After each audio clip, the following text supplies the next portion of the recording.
Средношколците од Македонија, кои беа затекнати од катастрофалниот земјотрес во Турција, се во добра здравствена состојба и се наоѓаат на безбедно.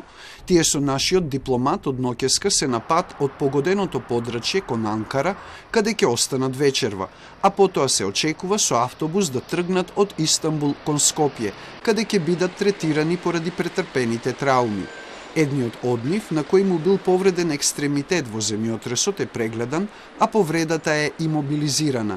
Оваа денешна информација од министерот за надворешни работи Османи се разликува од вчерашната што ја кажаа од МНР дека се работи за 2 повредени ученика, од кои едниот потешко и дека му била извршена хирушка интервенција. Првично, кога не се знаеше каков ќе биде исходот од лекарскиот преглед, се сметаше дека е со тешка телесна повреда, меѓутоа после направените инвестигации се покажа дека нема потреба, нема скршеници и нема потреба од некаква интервенција, само потреба од имобилизација на екстремитет. Учениците кои заминаа на едукација во Турција се од општините Гостивар, Тетово и Маврово и Ростуше.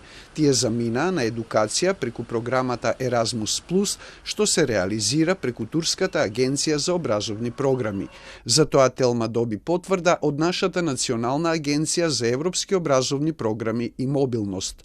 Но иако преку нашата агенција се обидовме да стапиме во контакт со роднини на учениците кои ги придружуваат на патот од Турција кон Македонија, никој од нив не сакаше да даде изјава.